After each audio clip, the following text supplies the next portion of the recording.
എല്ലാവർക്കും താരസ്വയിലേക്ക് സ്വാഗതം. ഇപ്പോഴ് സോഷ്യൽ മീഡിയയിൽ കത്തി നിൽക്കുന്ന ഒരു വിഷയം അത് തന്നെ ആയിക്കോട്ടെ ഇന്നത്തെ ചർച്ച. ഹണി റോസ് അറിയാൻ വേണ്ടിയാണ് ഈ പോസ്റ്റ്. നിങ്ങളുടെ ഉദ്ഘാടനങ്ങളും അതിലെ ട്രോളുകളും കണ്ടാണ് സത്യത്തിൽ കുറെ പേർക്കെങ്കിലും നിങ്ങളെ അറിയാൻ കഴിയും. അല്ലാതെ നിങ്ങൾ സിനിമയിൽ ഒരു സംഭവം ഉണ്ടായി നിങ്ങൾ ഉദ്ഘാടനം ചെയ്യാൻ ഒരു സ്ഥാപനത്തിന് മുന്നിൽ തിക്കി നിൽക്കുന്ന ആളുകൾ ആരാണ്? അതിൽ എത്ര പെണ്ണുങ്ങളുണ്ട്? അന്തസ്സുള്ള ആണുങ്ങൾ എത്ര പേരുണ്ട്? വളരെ കുറവാണ് വരുന്നത്. നാട്ടിലെ ലൈംഗികതയും തറയിൽ പേര് നടക്കുന്ന നാലാംകട നരമ്പ് രോഗികളാണ് കൂടുതൽ. ആ ഒരു കൗടാണ് നിങ്ങളുടെ റേറ്റിംഗ്. സ്ഥാപനങ്ങളിലേക്കുള്ള പ്രയാണം. നിങ്ങൾ ഒരിടത്തും സൗജന്യമായിട്ടുള്ള ഈ പരിപാടി നടത്തുന്നത്. നിങ്ങളുടെ ശരീരത്തിന്റെ ഭംഗിഘടന മാർക്കറ്റ് ചെയ്യുകയാണ് നിങ്ങൾ ചെയ്യുന്നത്. നിങ്ങൾ പെണ്ണുങ്ങളെ കാണിക്കാൻ വേണ്ടി എല്ലാ ശരീരം പ്രദർശിപ്പിക്കുന്നത്. നിങ്ങൾ നിലാനന്ദിയായും രശ്മി നായരും കാമവാഹി എല്ലാ നരമ്പ് ആണുങ്ങളെ സൂചിപ്പിക്കാൻ വേണ്ടിയാണ് ഓരോ പരിപാടികൾ ചെയ്യുന്നത്. നിങ്ങൾ ഉദ്ഘാടനം ചെയ്യുന്ന സ്ഥാപനത്തിന് മുന്നിൽ പട്ടി ഇറച്ചിക്കടയുടെ മുന്നിൽ നിൽക്കുന്നത് പോലെ ആളുകൾ നിൽക്കുന്നത് ആ സ്ഥാപനത്തിന്റെ മഹിമ കാണാനല്ല, നിങ്ങളുടെ ശരീരം കാണാനാണ്. അവർ നിങ്ങളുടെ ശരീരം മാത്രമാണ് നോക്കുന്നത്. അവർ നിങ്ങളെ പറ്റി അത്ര നല്ല കമന്റ് ആയിരിക്കില്ല പറയുന്നത്, അത് നിങ്ങൾക്കും അറിയാം. പക്ഷേ അവരാണ് നിങ്ങളുടെ ടാർഗറ്റ്. ആ നരമ്പില്ലെങ്കിൽ നിങ്ങളെപ്പോലുള്ളവർക്ക് നിലനിൽപ്പില്ല. നിങ്ങൾ ശരീരം മുഴുവൻ ഒരു പട്ടി പോലും അവിടെ ഉണ്ടാകില്ല. ഒരു പ്രോഗ്രാം പോലും കിട്ടുകയും വാറമുടി കഴിച്ചു, പക്ഷേ അതിനെ പുളിയെ പറ്റി പറയുന്നത് അത് പുളിവിരുദ്ധമാണെന്ന് പറയുന്നത് പോലെയായി കാര്യങ്ങൾ. ഹായ്, ഹലോ, നമസ്കാരം. ബിജു നരിക്കുഴിയുടെ ഒരു പോസ്റ്റ് കാണാനിടയായി. അപ്പോഴാണ് ഇതിനെക്കുറിച്ചൊരു വീഡിയോ ചെയ്താലോ എന്ന് ചിന്തിച്ചു. ഇവിടെ രാഹുൽ ഈശ്വർ എന്ന വ്യക്തി പറഞ്ഞത് വസ്ത്രധാരണത്തിൽ കുറച്ചെങ്കിലും ഒരു സഭ്യത, ഒരു മാന്യത കാണിക്കണമെന്നാണ് അദ്ദേഹം പോയിന്റ് ഔട്ട് ചെയ്തത്. ഏതൊരു മനുഷ്യനെ സംബന്ധിച്ചും വസ്ത്രധാരണം അവനവന്റെ സ്വാതന്ത്ര്യമാണ്. ഇപ്പോൾ ഹോളിവുഡ് സിനിമ എടുത്ത് നോക്കിക്കഴിഞ്ഞാൽ, ഹോളിവുഡ് ഫംഗ്ഷനുകളും മറ്റും നോക്കിക്കഴിഞ്ഞാൽ അവരുടെ ഡ്രസ്സിങ് സ്റ്റൈല് അത് അവരുടെ സംസ്കാരമാണ്. നമ്മളുടെ സംസ്കാരം വെച്ചിട്ട് നമ്മളുടെ മലയാള സിനിമയിലെ നടിമാർ ഒരു ഫംഗ്ഷൻ എങ്ങനെ വരുന്നു എന്ന് നോക്കുമ്പോൾ തന്നെ മനസ്സിലാവും. അപ്പം അങ്ങനെ ചിന്തിക്കുമ്പോൾ ഈ ഒരു നടി എങ്ങനെയാണ് ഉദ്ഘാടനത്തിന് വരുന്നത്? അപ്പോൾ അതെല്ലാവർക്കും വളരെ ക്ലിയർ ആയിട്ട് അറിയാം. അവരുടെ ഒരു ബിസിനസ് തന്ത്രമാണെന്നും അവർ കുറച്ച് ഞരമ്പ് രോഗികളെ മുതലെടുക്കുന്നു, അത്രയേ ഉള്ളൂ. അപ്പം ഇത് കാണുന്ന ഏതോ ഒരു പുരുഷന്റെ മനസ്സിലും ഇതെന്താ എന്നൊരു ചിന്ത എന്തായാലും വരും. പക്ഷേ അവരാരും അത് ഓപ്പൺ ആയിട്ട് പറയുന്നില്ല. അങ്ങോട്ടും ഇങ്ങോട്ടും രഹസ്യമായി ഇത് ചെടികളിലേക്ക് പറയുന്നുമുണ്ട്. ഇവിടെ സംഭവിച്ചത് ബോച്ചെ എന്ന് പറയുന്ന വ്യക്തിയുടെ ഒരു വായിൽ വന്ന ഒരു വികട സരസ്വതി. അദ്ദേഹത്തിന് പല സമയത്തും എങ്ങനെ സംസാരിക്കണം, ആ ഒരു സിറ്റുവേഷനിൽ എങ്ങനെ സംസാരിക്കാവൂ എന്ന് മാന്യമായി സംസാരിക്കാനുള്ള ഒരു കഴിവ് കേട് എന്ന് വേണമെങ്കിൽ പറയാം. അതിന് മാറിക്കോളും. സ്ത്രീകളെ ബഹുമാനിച്ച് സംസാരിക്കണം എന്നുള്ളൊരു ബോധം പോലും ഇല്ലാതെ വായിൽ വരുന്നത് അപ്പാടെ അങ്ങ് വിളിച്ച് പറയുക. അതിൻ്റെ ഒരു ആഫ്റ്റർ എഫക്റ്റാണ് അദ്ദേഹം അനുഭവിച്ചുകൊണ്ടിരിക്കുന്നത്. തീർച്ചയായിട്ടും അദ്ദേഹം പറഞ്ഞത് തെറ്റ് തന്നെയാണ്. പ്രസന്റ്ലി ഈ നടിയെ സപ്പോർട്ട് ചെയ്തുകൊണ്ട് ഐക്യദാർഢ്യം പ്രഖ്യാപിച്ചുകൊണ്ട് പലരും മുന്നോട്ട് വരുന്നുണ്ട്. ഇതൊക്കെ ഒരു താൽക്കാലികം മാത്രം. ഇനി സംഭവിക്കാൻ പോകുന്നത് ഈ നടി പോലും അറിയുന്നില്ല. ഇവരെ പാടെ എല്ലാ സ്ഥലത്തു നിന്നും ഒഴിവാക്കുന്ന ഒരു അവസ്ഥയാണ് ഇനി സംഭവിക്കാൻ പോകുന്നത്. അത് പല വ്യവസായ പ്രമുഖരോടും നമ്മൾ സംസാരിച്ചപ്പോൾ അവരെല്ലാം പറയുന്ന ഒരു കാര്യം, നമ്മുടെ ഉദ്ഘാടനത്തിന് വന്നിട്ടും നാളെ ഇതുപോലെ ഒരു കേസ് കൊടുത്താൽ, ഇപ്പം ബോച്ചയുടെ കൂടെ 10-20ഓളം സ്റ്റേജ് പങ്കിട്ടു. അത് അവർ വളരെ ഹാപ്പിയാണ്. വീഡിയോസ് ശ്രദ്ധിച്ചാൽ മനസ്സിലാവും, അവർ ഭയങ്കര ഹാപ്പി ആയിരുന്നു.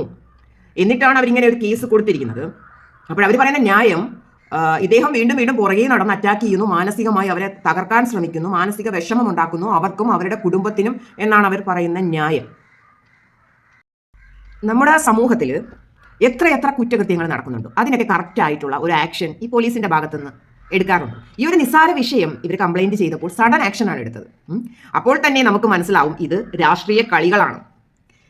സോഷ്യൽ മീഡിയയിൽ പലരും പറയുന്ന കേട്ടു, അവരുടെ സിനിമയുടെ പ്രൊമോഷന് വേണ്ടിയിട്ടാണ് ഇങ്ങനെ ഒരു സംഭവം ക്രിയേറ്റ് ചെയ്തത്. ഒന്നുമല്ല, ജനുവരി 10 റിലീസ് ചെയ്യും എന്ന് പറഞ്ഞ സിനിമ ഈ നിമിഷം വരെ റിലീസ് ചെയ്തില്ല. അവർ മാറ്റി വെക്കുന്നത് എന്തുകൊണ്ട്? അത്രയും കോടിക്കണക്കിന് രൂപ മുടക്കി എടുത്ത, അവരുടെ ലൈഫിൽ ഏറ്റവും കൂടുതൽ ഒരു ബഡ്ജറ്റിൽ ചെയ്ത ഒരു സിനിമ മിക്കവാറും പ്രൊഡ്യൂസർ ഒന്ന് പേടിക്കും. ജനത്തിന്റെ റെസ്പോൺസ് എന്തായിരിക്കും? ജനം തീർച്ചയായിട്ടും ഇനി അവരുടെ ഒരു ചുരുക്കത്തിൽ പറഞ്ഞ ഒരു പതനം തന്നെയായിരിക്കും. ഇത്രയും നാൾ അവരെ സപ്പോർട്ട് ചെയ്ത ജനം ഒരു നിമിഷം കൊണ്ട് മാറ്റി പറയും. അതാണ് കാലം കരുതി വെച്ച കർമ്മ എന്ന് പറഞ്ഞ സംഭവം. പത്തനംതിട്ടയിൽ പ്രായപൂർത്തിയാകാത്ത ഏകദേശം 13 വയസ്സോളം പ്രായമുള്ള ഒരു കുട്ടിയെ 63-64 പേര് ചേർന്ന് പീഡിപ്പിക്കുകയുണ്ടായി. അത് കഴിഞ്ഞിട്ട് വാളയാർ കേസ്, 2 കുട്ടികൾ ആത്മഹത്യ ചെയ്തു. അവസാനം കുറ്റം അച്ഛനും അമ്മയ്ക്കുമായി. അങ്ങനെ എത്ര വിഷയങ്ങളാണ് നമ്മളുടെ ഈ കൊച്ചു കേരളത്തിൽ നടക്കുന്നത്. അതൊന്നും ഇത്രയും വലിയ ഒരു സോഷ്യൽ മീഡിയയിൽ ഒരു ചർച്ചയൊന്നും ആയില്ല. ഒരു സിനിമാ നടി ആയതുകൊണ്ടായിരിക്കണം ഈ ഒരു കാര്യം ഇത്രയും ചർച്ചയായത്, അല്ലേ? അപ്പോൾ നമ്മുടെ നിയമവ്യവസ്ഥയെ കുറിച്ചാണ് നമ്മൾ ചിന്തിച്ചു പോകേണ്ടത്. ഇന്ന് സ്ത്രീകൾക്ക് ആണ് നിയമത്തിൽ ഇമ്പോർട്ടൻസ് കൊടുക്കുന്നത്. അത് പല സ്ഥലങ്ങളിൽ പല സിറ്റുവേഷനിലും സ്ത്രീകൾ അത് മുതലെടുക്കുന്നില്ലേ? ഇന്ന് പുരുഷന്മാർ പല വീടുകളിലും പുരുഷ പീഡനം അനുഭവിക്കുന്ന ഒരു കാലഘട്ടമാണ്. പുരുഷന്മാർ ഒരു പരാതി കൊടുത്താൽ അത് നിസ്സാരമായി തള്ളിക്കളയുന്നു. പക്ഷേ സ്ത്രീകൾ കള്ളപ്പരാതി, സ്ത്രീകൾക്ക് കൊടുക്കുന്നത് മൊത്തം കള്ളപ്പരാതിയാണെന്നോ സ്ത്രീ വിരോധിയോ ഒന്നുമല്ല. പക്ഷേ കണ്ടുവരുന്ന കുറേ യാഥാർത്ഥ്യങ്ങളാണ് പറയുന്നത്. അപ്പോൾ ഈ സ്ത്രീകളോട് പറയാനുള്ളത്, നിങ്ങൾക്ക് കിട്ടുന്ന പരിഗണന, നിങ്ങൾക്ക് ഒരു പോലീസ് സ്റ്റേഷനിൽ പോയാൽ കിട്ടുന്ന പരിഗണന അത് നിങ്ങൾ ദയവ് ചെയ്ത് മിസ്യൂസ് ചെയ്യാതിരിക്കുക.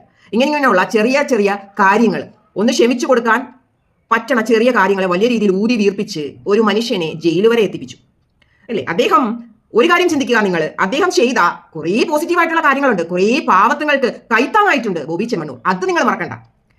ഘോരഘോരം പലരും കുറ്റം പറയുമ്പോഴും അദ്ദേഹത്തിന്റെ ചില സിറ്റുവേഷനിലെ സംസാരം അത് ഓക്കെ, അത് തെറ്റ് തന്നെയാണ്. എങ്കിലും നമ്മൾ ഒരു മനുഷ്യനെ കീറി മുറിക്കുമ്പോൾ അദ്ദേഹം ചെയ്ത പ്രവർത്തികളും കൂടെ, ഈ പൊട്ടിയിട്ട് വന്ന ഈ നടി എത്ര പേരെ സഹായിക്കുന്നുണ്ട്. അവർക്ക് ബിസിനസ് തന്ത്രം മാത്രമാണ്. അവർക്ക് വരിക, ഉദ്ഘാടനം നടത്തുക, കിട്ടുന്ന പൈസയും മേടിച്ചു പോവുക, അത്രയേ ഉള്ളൂ. അതിനപ്പുറം വേറെ ഒന്നുമില്ല. ബോബി ചെമ്മണ്ണൂരിനെ സംബന്ധിച്ച് വിദ്യാഭ്യാസവും സമ്പത്തും ഉണ്ടായെന്ന് കരുതി അറിവും വിവേകവും ഉണ്ടാകണമെന്ന് നിർബന്ധമില്ല എന്ന് അദ്ദേഹം വീണ്ടും തെളിയിച്ചിരിക്കുന്നു. രാഹുൽ ഈശ്വർ പറഞ്ഞത്, നമ്മളിപ്പോൾ ഞാൻ ഒരു കാര്യം പറയാം, നമ്മൾ അമ്പലത്തിൽ ക്ഷേത്ര ദർശനം നടത്തുമ്പോൾ ഉപയോഗിക്കുന്ന ഡ്രസ്സ്, ആ ഒരു ഡ്രസ് കോഡ് നമ്മൾ മരണ വീട്ടിൽ യൂസ് ചെയ്യൂ, ഹോസ്പിറ്റലിൽ യൂസ് ചെയ്യത്തില്ല. അപ്പോൾ ഓരോ സിറ്റുവേഷൻ, ഓരോ സ്ഥലങ്ങളിലും ഇപ്പം ഈ പ്രമുഖ നടിയെ സംബന്ധിച്ച് ബെഡ്റൂമിൽ യൂസ് ചെയ്യുന്ന ഡ്രസ്സാണ് അവർ ഉദ്ഘാടനത്തിന് ഉപയോഗിക്കുന്നത്. അത് ചില ഞരമ്പ് രോഗികളെ തൃപ്തിപ്പെടുത്താൻ വേണ്ടി, ബോധപൂർവം. അപ്പോൾ ഇവിടെ ഉയരുന്ന ഒരു ക്വസ്റ്റ്യൻ ഉണ്ട്, ഇവർക്കത് ചെയ്യാമെങ്കിൽ ഞങ്ങൾക്ക് കമന്റ് പറഞ്ഞുകൂടെ എന്ന്, അല്ലേ?